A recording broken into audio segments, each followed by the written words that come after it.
Hello friends, welcome to AVKS. Paper 2 एक बहुत अहम हिस्सा है, हम लोग जानते हैं।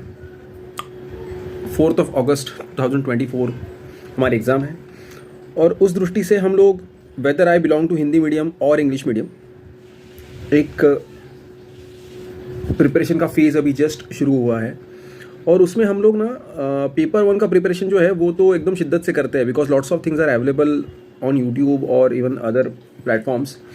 और फिर हमें थोड़ा पता भी होता है क्योंकि फिर दूसरे एग्जाम्स का भी प्रिपरेशन हम लोग करते होते हैं और फिर मोटा मोटा सिलेबस कॉमन है।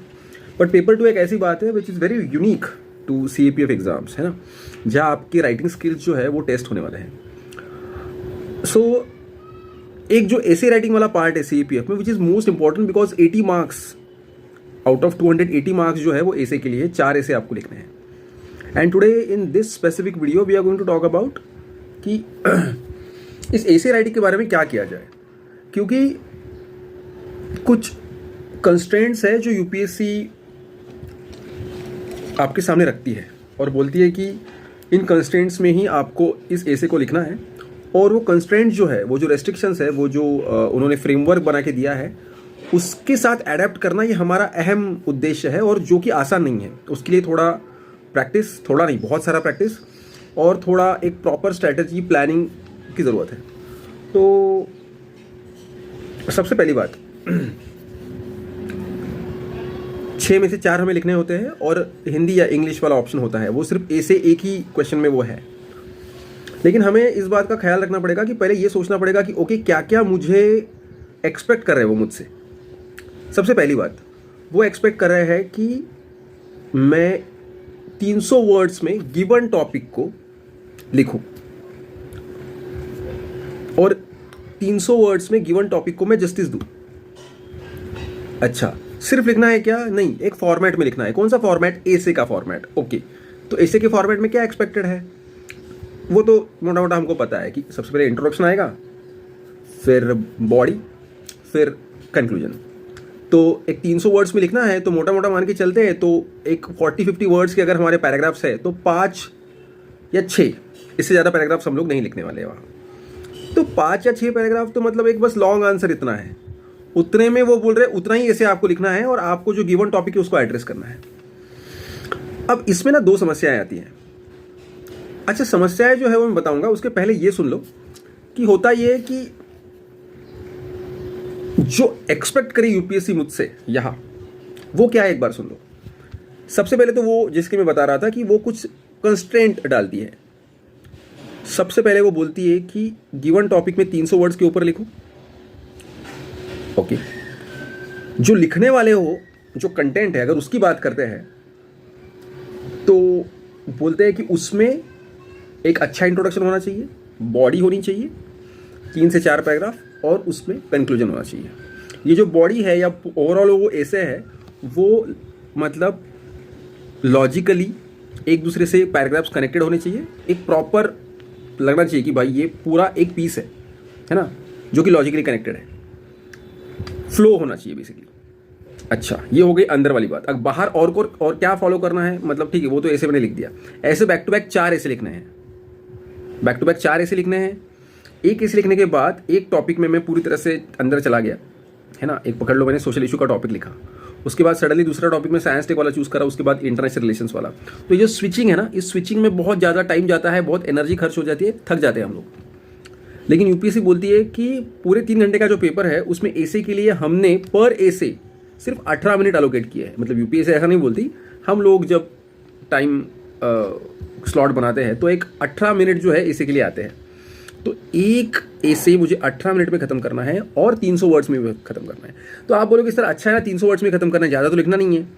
लेकिन ये भी एक समस्या है, कभी कभी मेरे पास इंफॉर्मेशन बहुत ज़्यादा होती है ना, किसी टॉपिक के रिगार्डिंग, फिर लगता है ये भी लिखूँ, फिर लगता है वो भी लिखूँ, तो एक ग्रिड आ जाती है कि ये मार्क्स मिलेंगे और अच्छे मार्क्स मिलेंगे। इस चक्कर में कभी कभी वर्ड लिमिट क्रॉस हो जाती है और इस वर्ड लिमिट के क्रॉस करने के चक्कर में टाइम लिमिट भी क्रॉस हो जाती है और मेरे नेक्स्ट क्वेश्चंस कॉम्प्रोमाइज़ होते हैं। और वर्ड लिमिट क्रॉस करने के से आपके मार्क्स भी कटते हैं। और ऐसा नहीं होगा कि आपने बहुत ज़्यादा लिख दिया तो आपको 20 में से 15 मिल गए, भाई ऐसा नहीं होने वाला है। उल्टा वर्ड लिमिट क्रॉस कर दिया तो आपके मार्क्स कटने वाले हैं। तो हमें इस बात का भी ख्याल रखना है। आप सोच रहे होंगे सर यूट्यूब के नीचे तो ये लिखा है कि मेथड बताने वाले हैं, लेकिन मेथड बताने से पहले ये समझना तो जरूरी है ना कि मुझसे एक्सपेक्टेड क्या है। तो मैं बात इस बारे में कर रहा हूँ कि what they expect from me here. They expect कि 18 मिनट में एक ऐसे लिखूँ। अच्छा, सबसे इंपॉर्टेंट बात, जब गिवन टॉपिक में देखता हूँ तो उसको सही से इंटरप्रेट करना उतना ही जरूरी है। Sometimes I just read the topic and उसमें से जो 2 वर्ड है वो मुझे पता है, डिजास्टर मैनेजमेंट, ओके हाँ मुझे पता है, तो मेरे दिमाग में जो कुछ है मैं वो लिखता हूँ रफ पेज पे, ब्रेनस्टॉर्मिंग करता हुआ आई स्टार्ट राइटिंग। लेकिन हो सकता है कि उन्होंने disaster management specifically urban areas में बात की हो, या डिजास्टर मैनेजमेंट का कोई सोशल एंगल पूछ लिया हो, है ना, या टेक्नोलॉजिकल रोल पूछ लिया हो। तो फिर जो मेरे पास इंफॉर्मेशन है वो गलत नहीं है, लेकिन वो जरूरी नहीं है सारी की सारी, उसमें से कुछ जरूरी है और कुछ मुझे टेक्नोलॉजिकल के एंगल के साथ जोड़नी है, फिर मेरा ऐसे सही होगा। लेकिन what I don't interpret the topic properly, और उसके बाद फिर जो मैं अपना 18-20 मिनट टाइम स्पेंड करके जो लिखता हूँ वो बहुत सारा वेस्ट हो जाता है। Then I get very low marks and I am like sir paper तो पूरा किया था फिर भी मार्क्स नहीं आए क्योंकि टॉपिक इंटरप्रेट ठीक से नहीं किया।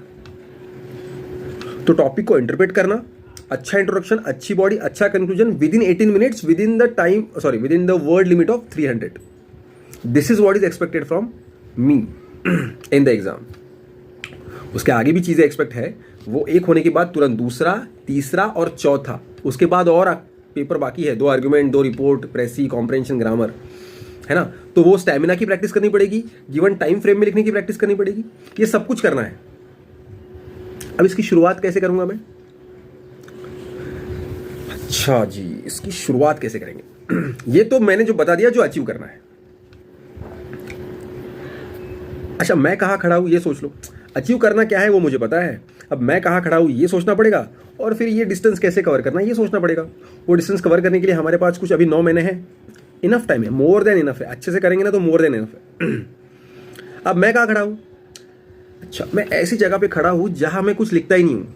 पेन और पेपर का मेरा संबंध सिर्फ पेपर 1 पढ़ते वक्त कुछ नोट्स बनाने के लिए आता होगा, वो भी मैं कुछ पढ़ के बना रहा हूं। लेकिन नॉर्मली ऐसा आप याद करो कि लास्ट टाइम मैं ऐसे बैठा हूं पेन और पेपर लेके, और कुछ बच्चे होंगे भी जो शायद मेरा ये वीडियो देख रहे होंगे जिनको लिखने की आदत है, हॉबी है, but they are very rare cases nowadays, because consumerism का ज़माना है। बस डेटा कंज्यूम करना मोबाइल में, यही हम लोगों का मतलब आइडेंटिटी है आज। बहुत कब हुआ था आप याद करो कि आपको बिना कंपेल किए कि भाई एग्जाम है तभी लिखा होगा। अदरवाइज पेन और पेपर लेके मैं बैठा हूँ and I am taking some topic in general, मैंने कुछ देखा, कुछ पढ़ा, कुछ एक्सपीरियंस मुझे लिखना है, कुछ एब्स्ट्रैक्ट मुझे लिखना है, चलो ऐसा कुछ किया है नहीं। अरे ये छोड़ दो, पकड़ लो कोई सिनेमा देख के आया लेकिन मुझे उसका रिव्यू लिखना है भाई, किसी को पेपर में नहीं छापना है, लेकिन I just want to write about it. या कोई मेरी मेमोरी है, कोई ट्रिप पे मैं गया था उसके बारे में लिखना है। ज़रूरी नहीं है कि मैं इंग्लिश में लिखूँ, अपनी भाषा में भी। ये लिखने वाला चीज़ हमने कब किया था? Ask yourself. अगर मुझसे पूछो तो नहीं किया हमने, करते ही नहीं है। सर पढ़ने के लिए कितना भी बोल दो, वीडियो बता दो हमको कितने भी देखने हैं, हम देख लेंगे, ज़्यादा से ज़्यादा नोट्स बना लेंगे, लेकिन पेन और पेपर लेके गैजेट साइड में रख के मैं लिख रहा हूँ भाई। इवन दो मुझे पॉइंट्स नहीं आ रहे फिर भी एक जगह गड़ के बैठा हूँ, नहीं उठूंगा यहाँ से। अच्छा पॉइंट्स नहीं आ रहे तो झट से गूगल देख लूँ, नहीं है मेरे पास डेटा है, कंटेंट है, कुछ लॉजिक है, थोड़ा दिमाग लगा के पेशेंस जो है कि एक जगह पर मैं बैठा हूँ। तो सबसे पहला कदम तो ये है कि एक जगह पे बैठना, पेन और पेपर लेके बैठना, एक आध दो टॉपिक कुछ जनरल टॉपिक ले सकते हैं यार। टॉपिक इनिशियल फेज में कोई बड़े टॉपिक लेने की जरूरत नहीं है, पीवाईक्यू के टॉपिक लेने की जरूरत नहीं है। चाइल्ड लेबर ले लो, चाइल्ड लेबर भी बहुत बड़ा लगता हो तो सिंपल टॉपिक ले लो, कोई एक एनिमल लो, एलिफेंट, लिखो उसके बारे में, क्या दिमाग में आता है लिखो। वाटर प्रॉब्लम इन इंडिया लिखो, इन जनरल। ये पेन है, पेन के ऊपर लिखो। Politics in India in general लिखो। कोई किताब जो आपने पढ़ी उसमें आपको क्या अच्छा लगा उसके बारे में लिखो। आपका जो थॉट प्रोसेस है किसी एक चीज के ऊपर, उसको बाहर तो आने दो। मुझे लगता है कि मुझे आता है, मुझे चीजें पता है, but when I try to express then I realise कि पता तो है लेकिन कितना कचरा लग रहा है। जब मैं देख रहा हूं, खुद ही अपना पढ़ोगे ना शॉक हो जाओगे, बोलोगे यार, क्योंकि when you will compare this to a general basic article on Google और on any newspaper, in any newspaper, you will be shocked to know कि भाई ये क्या है। तो सबसे पहला कदम तो ये है कि लिखना शुरू करो। उसके लिए 2 घंटे का टाइम रोज अलोकेट करो, जिसमें मैं सिर्फ लिखूंगा। सर 2 घंटे लिखे, अरे 2 घंटे लिखने की जरूरत नहीं, लेकिन 2 घंटे ये सोच के बैठ तो सकते कि भाई ये सिर्फ पेपर 2 का टाइम है, यहाँ मैं आज बैठूंगा पेपर और पेन लेके। मुझे एक लाइन मैं लेके बैठा हूँ, एक लाइन भी मुझे याद नहीं आ रही, एक लाइन भी मुझे सूझ नहीं रही है, कोई दिक्कत नहीं है। Sit down, just instruct your mind that this is what I have to do. And this is the most important part of your preparation. This is the first step of the method to learn the skill of essay writing. If you overcome this, then there is very smooth process. उसके बाद बहुत ज़्यादा मुश्किल नहीं है, बस एक मुश्किल है, वो मैं बताऊंगा अगले 2 मिनट में। पूरा मेथड मैं आपको बता दूंगा। सो ये करना मैं शुरू करता हूँ। फिर मैं क्या करता हूँ कि एक टॉपिक ले लिया, फिर उस पर लिखा, फिर मैं पढ़ रहा हूँ, मुझे मज़ा नहीं आ रहा है, फिर मुझे लगता है नहीं इसमें ना बहुत सारी गलतियाँ हैं और इसको अच्छे से लिख के इसको यहाँ लिखना चाहिए, ये चीज़ यहाँ क्यों ऐड की, इसकी ज़रूरत यहाँ नहीं थी, वापस एक बार लिख के देखो। उसी टॉपिक को दूसरे बार या तीसरे बार लिख के दिखना सिर्फ प्रेसिजन इंप्रूव करने के लिए, ये दूसरा सबसे टफ स्टेप है।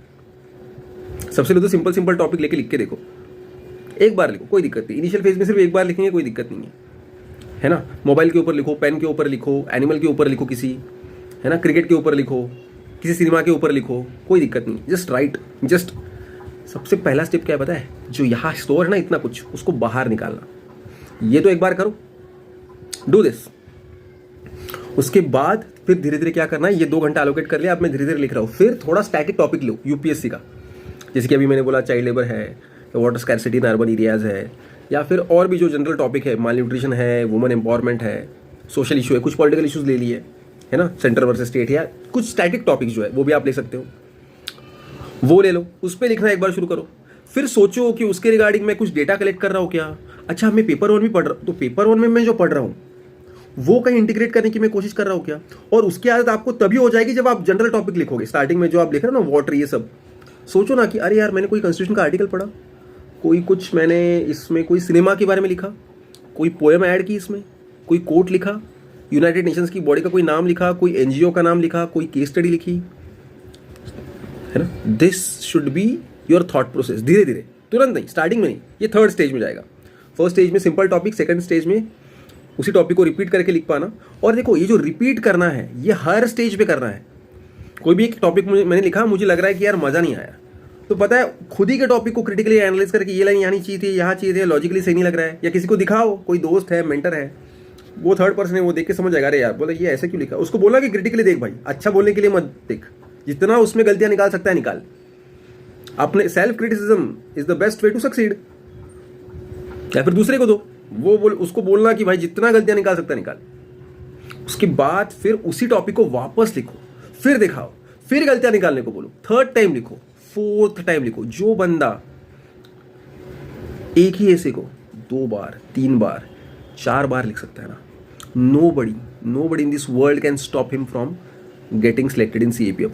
ऑब्वियसली पेपर 1 का प्रिपरेशन आपका अच्छा ही अज्यूम करके चल रहा हूँ मैं, पेपर 2 में तो आपको कोई नहीं रोक सकता, ट्रस्ट मी, ये आपको करना है। और फिर धीरे धीरे आप प्रॉपर यूपीएससी के टॉपिक्स लोगे, जो अभी करंट बेस्ड है, या PYQ के टॉपिक्स लो, and then you write your essay.